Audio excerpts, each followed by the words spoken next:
going into Philly against a team that's rested and won the Super Bowl last year, you're heavy underdogs. You don't have a defense. You're starting linebackers off the street. You'd be up there with beating the Packers throwing 8 passes. I think it would be that impressive.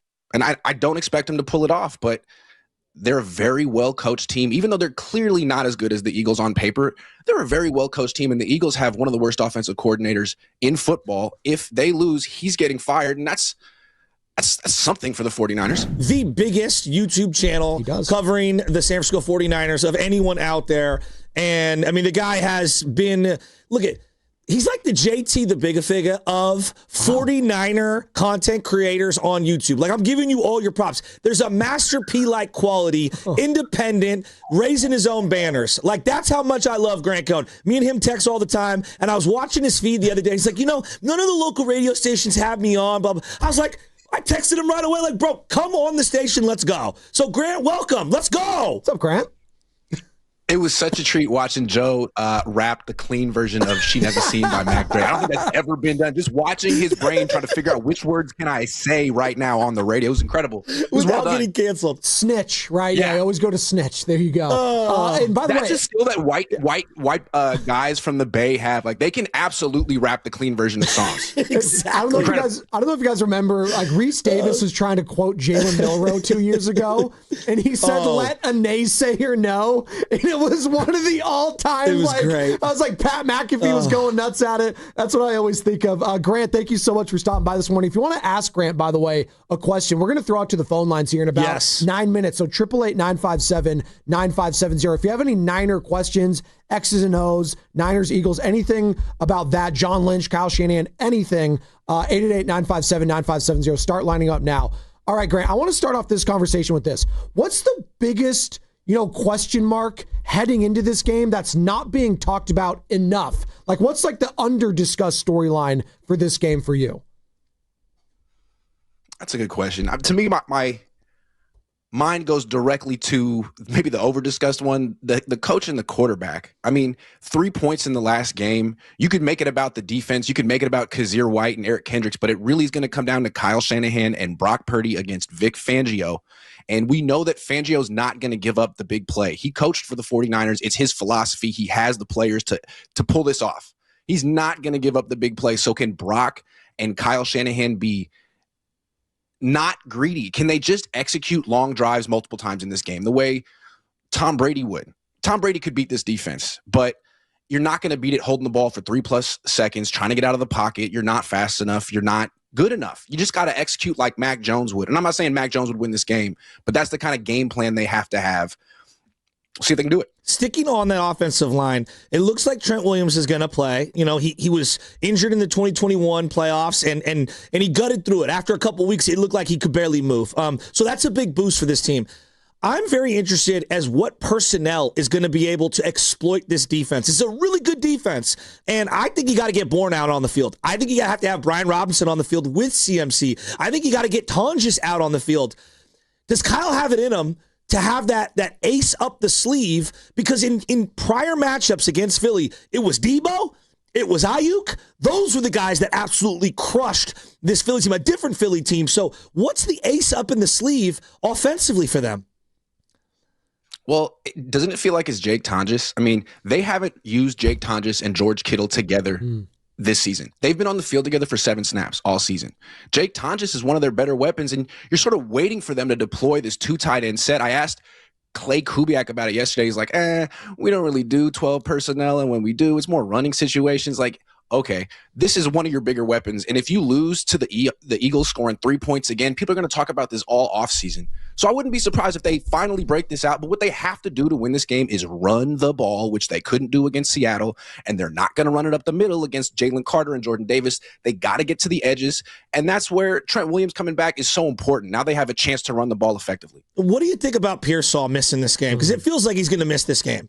And, look, year one, I get it. The guy got shot. Like it happened, but he was hurt beforehand. And I don't want to hold his rookie year against him. So let's just go this year. He has been on and off the field, it feels like every couple of weeks. And now he's not here when they need him the most.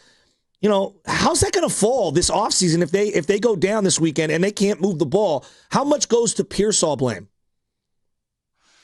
it's interesting. It's all falling on him, but it's not necessarily his fault. He was never supposed to be the number one wide receiver on this team. He became the number one wide receiver on this team when the front office decided to void the guarantees of one Brandon Aiyuk. That was their decision, and it was mostly a business decision, in my opinion.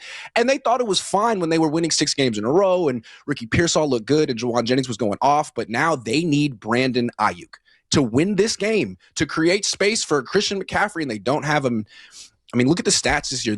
Their record with Ricky is 8-1 when he plays. And he's not exactly tearing it up, but he just at least spaces the field, you have to honor him deep.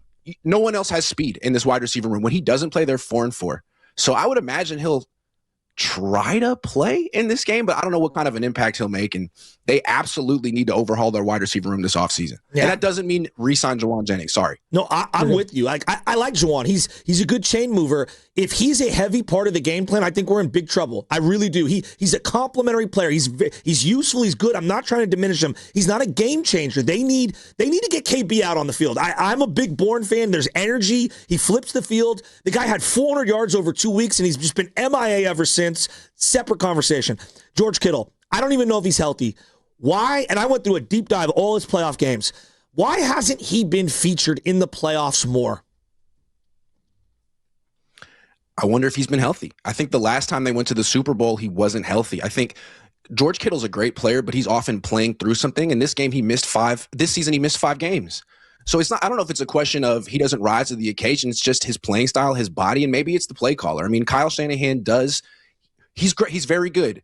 But when he gets in his own way, he overthinks things. He's like, you think I'm going to George Kittle? Well, guess what? I'm going to DeMarcus Robinson. That's Kyle Shanahan at his worst. So I wonder, I mean, if you're going to lose to the Eagles like most people expect, your 5.5-point underdogs, at least go down throwing to George Kittle 11 times if he's healthy. Right. And you remember in that receiver doc on Netflix, what was that, last year, 2 years ago, when he was hurt, Debo was hurt, all of that. Grant Cohn joining us here on the Morning Roast, covers the 49ers for Sports Illustrated. If you want to ask Grant a question, too, about this matchup on Sunday, about player availability, all of that, 888-957-9570. We already have some people lining up to get a question in, Grant. How big of an upset would this be for the 49ers? Like, where would you rank it amongst, like, best playoff wins under Kyle Shanahan? Oh, man, it would be up there. Going into Philly against a team that's rested and won the Super Bowl last year, you're heavy underdogs. You don't have a defense. You're starting linebackers off the street. It might be the most impressive. I mean, you'd be up there with beating the Packers throwing 8 passes. I think it would be that impressive. And I don't expect them to pull it off, but they're a very well-coached team. Even though they're clearly not as good as the Eagles on paper, they're a very well-coached team, and the Eagles have one of the worst offensive coordinators in football. If they lose, he's getting fired, and that's something for the 49ers. Yeah. The last month of the season, the safety play has been all over the place on defense, and I think it's one area, like, we talk about it, I hear you talk about it, like Mustapha and Ji'Ayir Brown. These were 3rd and 4th round picks by a guy who's a Hall of Fame safety. Now, I don't know if he's picking the guys. That's a whole separate can of worms. What are they going to play like? Are they going to be solid? Are they going to be atrocious? If they play like they did last week, we have no shot. Yeah, because the Eagles aren't going to give up big plays, but the Niners safeties do give up big plays. I mean, they're good against the run, but they give up passes over their head. And I think what's so interesting is the Niners had that mass exodus this offseason, and they were justified in letting a lot of those guys go. I mean, Dre Greenlaw is hurt right now, but letting Talanoa Hufanga go never really made sense. He's young. He's younger than Ji'Ayir Brown. He's a good player, maybe not an all-pro. I mean, maybe he's a little overrated, but he's objectively above average. And you replace him with Ji'Ayir Brown? Ooh, that hurts. Well, he also gets like turnovers. He takes risks, and you're going to need to take risks in a game like this Sunday. Like, someone needs to make a play on defense. Like, I was watching Miami. I'm sure you were too, Grant. Miami last night dropped like 6 interceptions. Oh, my God. You can't be doing that if you're the Niners this Sunday, Grant, obviously, in Philadelphia. Malachi Toney is Tyreek Hill meets Debo. Even though he's a freshman, I draft him in the 1st round for the Niners right now. That's how good that kid is. Is he related to Kadarius? Oh, I don't know. Is he Sam? Sam's the big Miami guy here at the station. Is he related to Kadarius I Toney? don't believe so. Okay. No, he doesn't think so. Well, let's hope not when it comes to the drops. Yeah, let's hope not. Right? You want to go to the phone lines here? We got a couple people that want some questions. Let's start with, and I don't know if you listen to us, Grant. We have this guy, Brian in Palo Alto. Might be, if he was drafted, number one overall caller here at 95.7 The Game, at least on the Morning Roast. Brian, good morning. What's up, BPA? What's your question for Grant? Yeah, I have a two-part question. I think this safety duo, Grant, it's the worst I've ever seen, and I've watched their play. It's not just missing tackles; it's the angles, consistently taking horrific angles, consistently being completely incompetent from a coverage standpoint, and almost like playing with like 9 on 11. So, is it the worst safety duo you've ever seen? And if not, who's worse? And then second, from a drafting standpoint with John Lynch, it's just not working.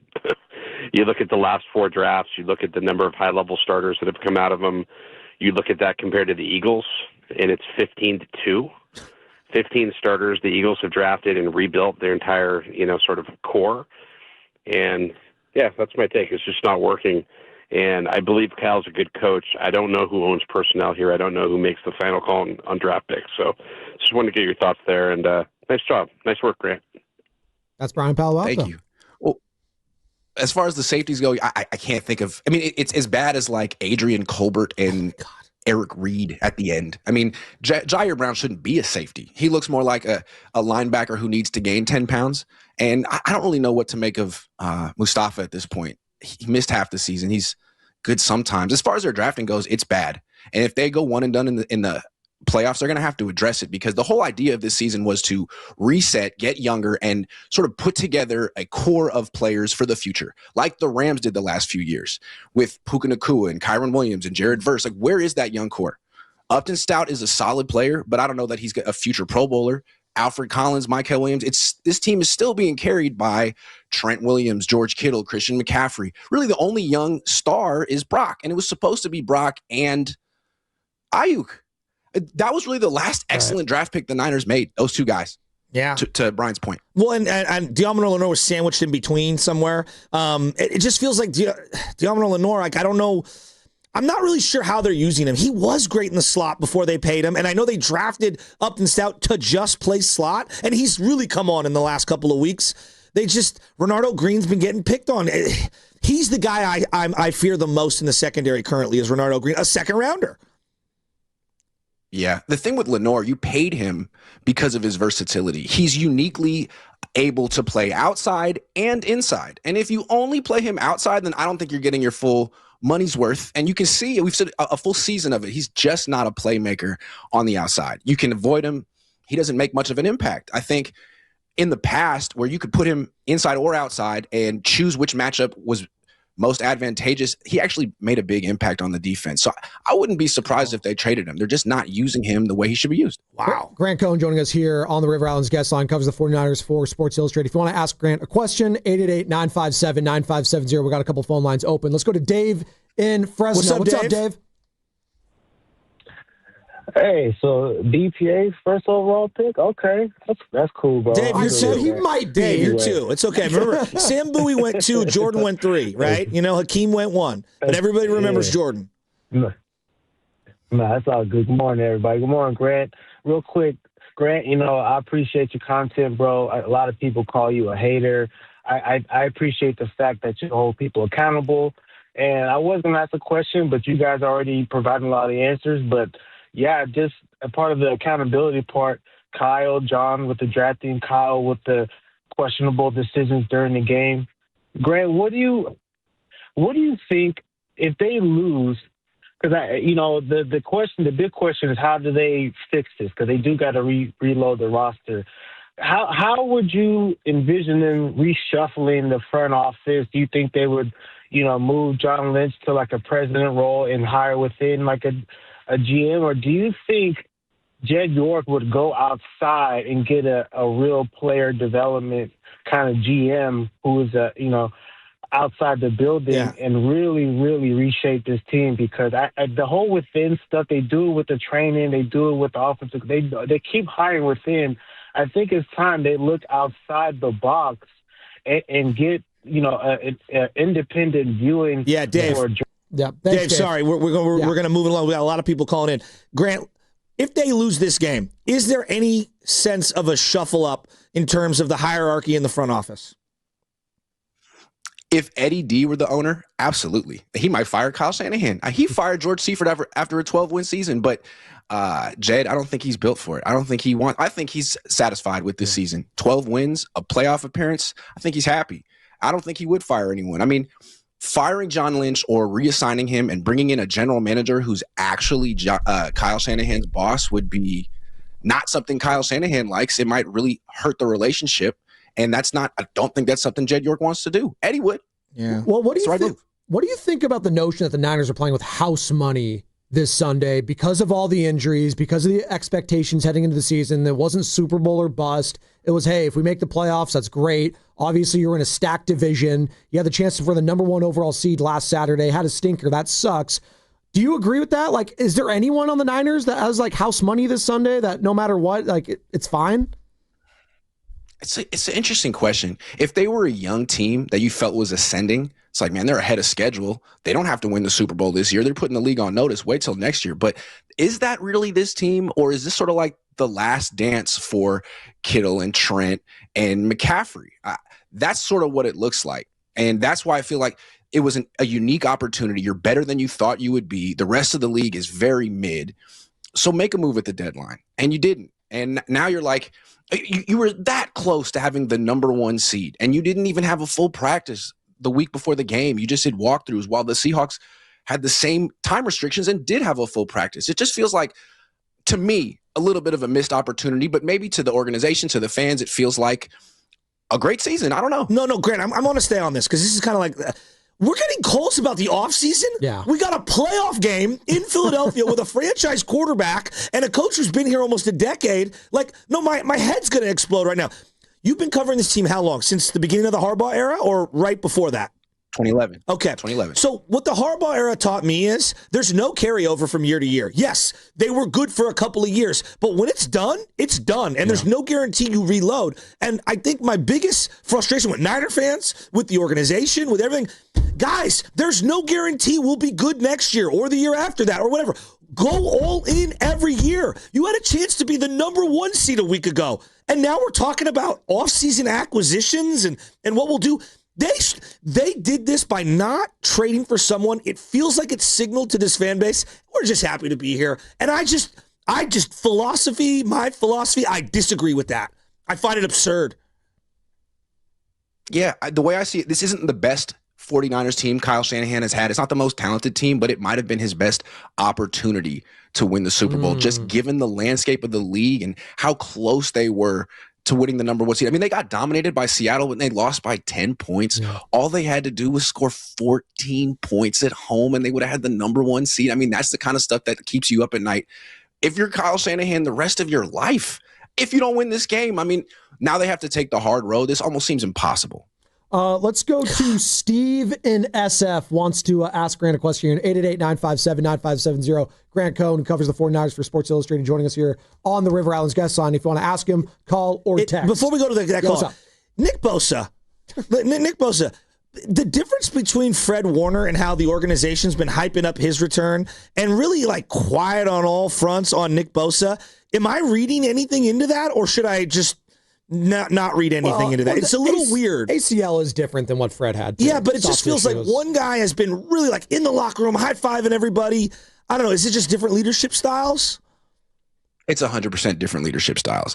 Nick Bosa has always sort of been an independent contractor who has a deal with the Niners. And Fred Warner is Mr. 49er. Yeah. So I think they're just being themselves. Like to Nick's credit, I see him after every game. Okay. He sits in that little booth upstairs with the rest of the injured players, and then he gets on a golf cart with his girlfriend, and he's there. Okay. He's just not like making a big show about it like Fred Warner. George Kittle thinks Fred Warner is like an aura farming, like I don't know what the word would be, but I think they almost have a little bit of a friendly rivalry and they give each other crap. That's interesting. Well, it's funny because you can just see their personalities when they do, like on the broadcast, we'll see it. Well, probably not this week because they're not going to be there. Fred's but at locked Levi's, in. well, they show Fred, and Fred's just fired up. Let's go. He has his son here. He's like, here, honey, hold my son so I can fire everyone up. And Nick has like a little like Heineken. He's like, hey, what's up, man? Just like little, exactly. Little Steve, real quick, what's up, Steve? What you got? What's up, Steve? Hey, what's going on, fellas? 2 quick questions. Given how big of underdogs they are, how injured they are, how much they've overachieved, and just kind of how you said all the pressure's on the Eagles, the Niners are playing with house money. One would think this is where you throw everything at the playbook, right? You pound Robinson, you roll out Brock a ton, you get Tonges involved. One would think that.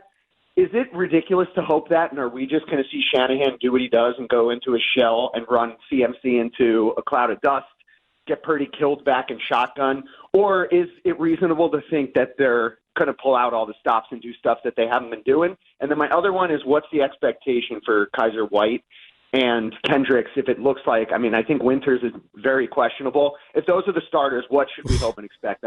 Yep, good call. Yeah, I had to cut you off there real quick because we only got a couple minutes with Graham. Your thoughts? I would expect some long runs from Saquon Barkley. What was the question again? Basically, like, can we expect anything from these linebackers that just got signed? And is Shanahan going to go vanilla? I have a better Shanahan question for you. I don't think so. To me, if they lose a low-scoring game, that's very bad for the 49ers because Salah's stock goes up, the likelihood that he leaves increases, and you have to live with the offseason narratives of, is the offense broken? What happened to Kyle? What happened to Brock? Should they have started Mac? All that stuff. If they lose a high-scoring game, then you could say, well, defense had injuries. Yeah. Kazir White started. What are you going to do?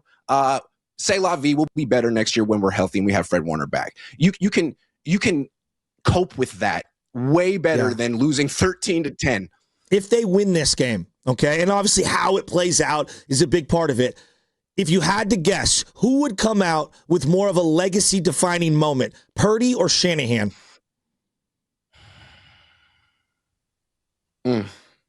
I would say Purdy. Shanahan, his legacy depends on what he does in the Super Bowl. Purdy has never won a road playoff game. Yeah. How about that? He lost in Philly. I mean, he got hurt, and then he lost on a neutral site in Vegas in the Super Bowl. So this would be the most impressive playoff victory of his career. I know he won the NFC Championship game. He completed a 50-yard pass off a defender's face. I will never get over that.